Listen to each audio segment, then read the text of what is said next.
Hey, also, guys, welcome back to Take on Tottenham. My name is Ben, and this is my take on Tottenham. And full time result Tottenham 3, West Ham 1. Finally, it's happened, guys. Finally, we have won a game after we won another game. I know, it's absolutely groundbreaking. You don't see these sorts of headlines with your Man Cities and your Liverpools. This is what we bring to the Premier League. These levels of headlines. In all seriousness, yeah, really good performance from Spurs. Fully deserving of the win. Um, Obviously, we're gonna get into it in a second, but yeah, really good to finally break that win loss thing. Now, fully expecting them to go and lose against Newcastle in a couple of weeks. But for now, what's the word? We'll take it for what it is. You know, we'll accept it for what it is because it could be a big thing. I'm not one of these people. Like Sky said as the match finished, they were just like, oh, could this be the start of Tottenham finding consistency? We don't know. It's kind of a bit of a weird one. One just because they have won two consecutive games for the first time in 2022. It doesn't mean they're going to go on a massive run. Of course, I want them to, and of course, it'd be brilliant if they did. But I just think it's a bit pointless trying to read into things like that. So I don't know. We'll see how it goes. But the main thing is they did it. And it was you know what, it was a tough match. Um, for as impressed as I have been with West Ham this season, um, obviously they played extra time on Thursday as well, and I think that kind of showed. I saw a spirited performance from West Ham, but not the team that I've seen this season sort of show up. They didn't really test Lloris that much. I don't think he had the shot on goal. I don't really think they actually really tested him. Apart from that, had the one corner that he went up for and he caught. But apart from that, I don't think Lloris actually had that much to do. But yeah, you can only beat what's in front of you. And Spurs did it pretty well today. Started off with unchanged team from the last couple of games, Man U, Brighton, and I think that's good as well. Getting maybe that is the key to finding consistency in results, is having consistency in the starting lineup. I've never been a fan of under any manager of teams chopping and changing. I know Mourinho was really big on rotation. Poch kind of wasn't. He kind of had his team that he kind of stuck with most of the time. But yeah, I think really, yeah, it's good to see a bit of consistency in the starting 11 for sure. I think it's good for for the players as well from their point of view. We talk about players' confidence. We talk about players not really a lot of times this season not looking too comfortable in positions. Early on in the season we were looking at Emerson Royale, your Matt Doherty's, right wing backs, but not looking particularly comfortable in those positions. When they're playing, not putting in performances. Matt Doherty, string of games at right wing back, has been performing exceptionally lately. So I don't think that's any sort of. I don't think it's a coincidence. I think that there's definitely method there. And unfortunately had his hamstring injury not come up. Ryan Sessegnon was also, I felt, a product of that. He had a good run of games. Someone who's really struggled to really hold down a starting spot at Spurs due to injury and whatnot. But he had a run of games. Reguilon was fit and he still was playing. And again, that's just the consistency side. Bentancur as well. Højbjerg. Kulusevski. We'll get into them, but I do think that hopefully it will be a recipe for success. But yeah, good to see the same team. It was a tight start, but a positive one from Spurs. Like I say, it was tight. West Ham, very well organised team, and I felt that Spurs did still start positive. They really took the game to West Ham. And they got a really good goal. It was great work from Doherty. Got the opening. I think it was like 13 minutes or something. Great work from Matt Doherty on the right hand side. He found Kane, who I think he managed to somehow take 3 or 4 West Ham players with him, which was really good to see. And then it opened up space for Sonny. He squared it to Sonny, and it came off none other than Kurt Zuma. So goes down as a Zuma own goal. Couldn't happen to a nicer guy. So that was quite funny to see. I'm sure the cat's celebrating as well. That was really good. We had it was really frustrating because it was a really good start from Spurs. Really, really, positive start. They got the goal, and then it happens every single time. Spurs have a good start, get a goal, and then lapse in concentration. That's exactly what happened, and West Ham nearly scored. Harry Kane, of all, out of everybody, gave the ball away. It was a really poor pass. Gave it away to Antonio. Burst straight into the box and lashed a shot, and it just went past the post. That could have been, that would have been so infuriating for Conte to see. So after such a good start for Spurs, again, like I said a minute ago, having scored, they just seem to just drop in their concentration. I don't know why, but it just seems to happen, and it's really frustrating. And luckily, Antonio missed, but it's really frustrating to see. Dyer as well just looked in that moment like he just wasn't able to handle Antonio, which was quite worrying. But Spurs then came back. It was quite a lively first half, to be honest. Spurs came back. Sonny, great work. And they gave it to Kulusevski, just in case no one knows the name that he likes to be called. Kulusevski worked his way into the box and looked like he managed to get it onto his strong left foot. He looked like he was going to wind it up for a shot, and he selflessly passed towards Sonny, and Sonny, I think he hit the post, or he hit that weird bit that holds the goal, the net's up behind the post, but it's just kind of behind him, and it made Son's chance a bit more difficult. I was a bit good to not see Kulusevski take the shot then, but it was good work, and it was a good chance. And then we got the second goal. Son, great ball from Harry Kane, and it looked like a really good finish from Sonny, but it kind of took a little bit of a deflection, not enough to get an own goal, but it took a little bit of a deflection to stick it in the top hand corner. Again, fantastic work from Kurt Zuma. I'm really thankful for his contribution today. Like I said, couldn't happen to a better person.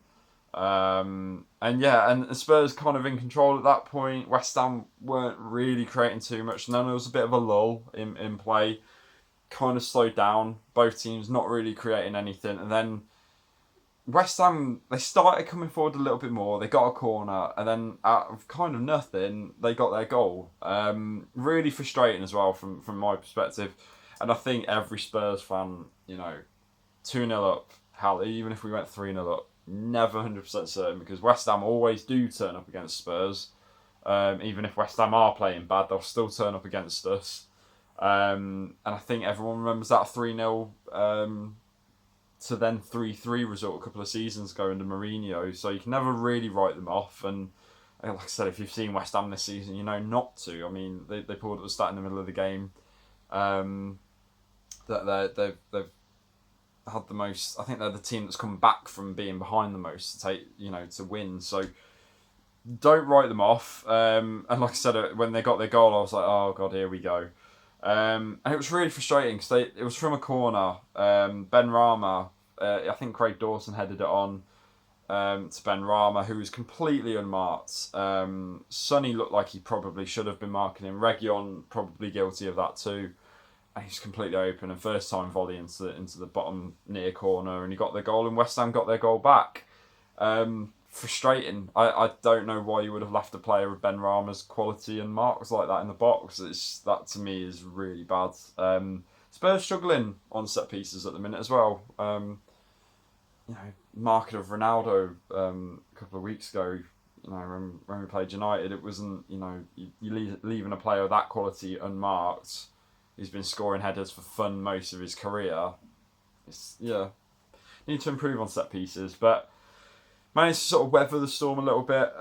Went into the second half 2-1 up, and Spurs, to their credit, didn't sit back. They kind of tried to get the third. Kane had a chance. Very frustrating miss. Then I think some bloody moron came on and tried to tie himself to the goalpost, because one person did it at Everton, and now it just seems to be the thing now. So and unfortunately, because that one person did it, the security at most stadiums are more alert to it now. I think someone tried it at the Wolves game, on Friday. They didn't succeed, and someone tried it here, and it's just stupid, really, isn't it? It's okay.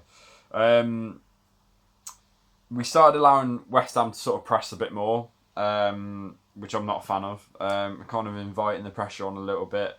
Again, not really allowing West Ham to create chances. Like I said, they weren't peppering the goal or anything. They weren't testing Lloris, but just allowing them to get into the space, getting some crosses in, corners as well, which was quite frustrating. I was kind of like, I was setting up here for a bloody equaliser. Decky had a chance that went over. He got it onto his left foot. He just whipped it over a little bit too much. Reggie had a chance as well, but just a bit of a weak shot, unfortunately. Kane fed him through, and Reguilon, it was just a weak shot. He was struggling to try and, I think it was Johnson for West Ham. He was trying to outpace him, and they were both quite fast by the looks of it, and he just couldn't get his chance away. Kane had a massive chance. He found himself onside. The ball came to him really quick, and he just kind of panicked a little bit, and it's almost like he tried to dink it over the keeper. But I don't think he realised, one, how much time he had to kind of almost choose what shot he could have done, because he could have put it under Fabianski, he could have smashed it into the corner. He also had Sonny on his left-hand side that he could have probably squared it to. And I think he just didn't realise how much time he actually had, and he panicked, and he just tried to chip it over the keeper, and it went miles over, but it was miles on side as well. Big chance that was for Kane. And there, you sort of going, oh, here we go. We're gonna regret missing that one. But Spurs, again, to their credit, they kept coming back. Doherty had a shot blocked. It looked like he was going in. Really good block from West Ham. Came back to Bentancur, who shot wide just. And then Spurs, just as it looked like we're going to probably set up for a 2-1 here. I think Emerson Royale came on as well for Reguilon. Spurs, Route 1 stuff. Lloris, Kane, Son, goal. Simple as that. Lloris pumped it upfield. Kane headed it on. Sonny completely unmarked. Ran forward, one-on-one with the keeper. Took it straight under Fabianski, and it was a brilliant finish. And that's what the Sonny that we want to see. We've not seen it for a couple of weeks. Hopefully it'll help him confidence-wise and whatnot. I do think he needs a bit of a rest personally. Hopefully, we've got the international break. Hopefully he'll have a little bit of a rest. But, to get a goal, sealing the match, hopefully it'll do his confidence the world of good. He's had a little bit of a grey patch, Sonny has, but hopefully that'll help. But yeah, really good stuff from Spurs. And that was kind of it. That was kind of game over, really, at that point. I thought Spurs deserved the win thoroughly. I'm not just saying that because it's a derby and, of course, we want to rub it in. But from an honest, unbiased point of view, I did think Spurs were the better team. I thought they played better. I thought they controlled the game better, even with West Ham getting that goal. But they just... I don't know if it was tiredness from Thursday, but like I said, I was kind of disappointed by West Ham's... like I said at the start of the video, from what I've seen of them this season, I was kind of expecting more. Granted, they still made a good match of it. They made a really good match, a really good derby of it, despite playing 120 minutes on Thursday, with mostly the same squad as well. There's not really much rotation from David Moyes. But yeah, really good from Spurs. Like I said, you can only beat what's in front of you. It still was going to be a difficult match regardless, because like I said, they're a well-organised team. and they're where they are on merit as well. You know, they'll be fighting for the Champions League places, as I hope Spurs will be as well, along with Arsenal, along with Man United, along with Wolves potentially. So I think it'll be a really good race for the top four. Big win though for Spurs, really, really big win, because as I said with the Man U game, it's a 6-pointer. You don't want to be losing these games, and unfortunately they lost the Man U game. If they, can you imagine if they won that or got a point out of it? It would have been, it just would have looked a lot better. I just think those games, like I said with the Man U one, you just don't lose it. Just don't lose it, because you don't want to lose ground on your competitors. And I'm just watching the goals back. But yeah, I think really big win for Spurs. It's put a little bit of a gap between them and West Ham. But again, if they lose against Newcastle, who are in very good form at the minute, it's going to be pointless with this 3 points, isn't it? Great that they did the win-win, but if they go and lose, they need to find some consistency. They really do. If Spurs could put together a really good little run of form, just not dropping points, even game management, and just seeing some games that they're just not able to get a win. If they could just sit out and just get a draw and manage the games better, they either play brilliantly or absolutely god awful. And I think I can only say the caveat of the Man U game, where they didn't. I don't think they deserved to lose that game. I don't think a lot of people thought they deserved to lose it, but again, it's the key moments, isn't it? And they switched off, and they had to pay for that. Brilliant players today, because there was a lot of fantastic performances. Harry Kane, phenomenal again. The way I always highlight it because no one talks about it. His passing game, the amount of passes he dropped deep quite a few times today, and his passing was just brilliant again. He was finding everyone, no matter where they were on the pitch, he'd drop in, do a little shimmy, whatever, and send the ball over, and it was just brilliant to watch. And obviously got the assist for Sonny. So Bentancur, what a performance from him.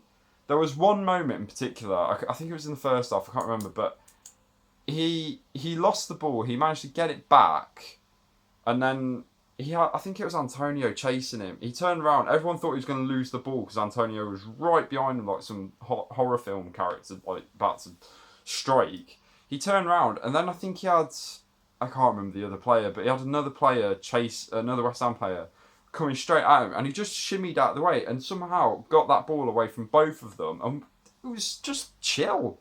It was so unbelievably chill. I was like, what was your heart rate going at then? Jesus, that was so impressive. But Bentancur on the whole had a great game. Is again kind of like Kane, passing was brilliant, taking the ball forward, and as I've said, kind of frees up Højbjerg as well to do a bit more in his role. So that was really good. Kulusevski, I thought was such a menace for West Ham today. Anytime he got the ball, he was going forward, whipping crosses in. Couple of shots, unfortunate not to score, I thought, but was absolutely running them ragged today. A really, really great performance once again from Kulusevski. I'm so unbelievably impressed with him. I didn't really, I'd watched a few videos when he signed, and I looked into sort of him as a player and whatnot, and I liked what I saw, but I didn't know too much about him, and I from what I've seen of him in a Spurs shirt, I've been very impressed. I thought every game, he's given it his all, and he's come in and he's really taken the role from Lucas Moura, and he's again another player who's playing in that same position every week, looking better and better every single week. Sonny, had a couple of off moments, but massive improvement today. Hope for the goal, like I said earlier, will do him a world of good. Matt Doherty, I thought was great again at right wing back. Again, consistency, really looking good, getting some crosses in, showing a bit more attacking prowess today. Putting some crosses in, having shots, what we want to see from him. And finally, Christian Romero, I thought was just amazing today. I thought he was so solid defensively, and even when he lost the ball, a couple of times he lost the ball, he chased back, win it back, and get it gone, get it clear, get it sorted, and I thought it was fantastic from him. I thought he was absolute rock today. really, really good stuff from Romero. Yeah, really good to have him back in the team. So yeah, next in action in a couple of weeks, Newcastle at home, which is hopefully going to be 3 points. But Newcastle, like I said, are looking pretty good at the minute. So be a tough match. But the Spurs, they want to be where they want to be. Got to get a win. Got to get a win. So if you've liked what you've seen, hit the subscribe button. International break. I'm not a fan of them. I don't mind tournaments, of course, but I'm not a fan. I think it's friendlies, isn't it? Just a bit boring usually. So yeah, we'll see what happens. But hopefully, the players who don't travel will have a bit of a rest. And yeah, Conte always works best when he's has more time with the team. So hopefully it will pay dividends, and hopefully we'll see Spurs picking up 3 points in a couple of weeks' time. But we'll take a little bit of a break in between, which will hopefully be nice. And yeah, we'll see you guys in a couple of weeks. If you like what you've seen, hit the subscribe button, like button, and he won't at all like me for doing this, but a special shout out to my best friend who's a massive West Ham fan. I really hope you enjoyed the game today. I'm really sorry. I'm sorry. Please don't hate me. So I'll see you guys in the next game. And as always, come on you Spurs. Please don't abandon me.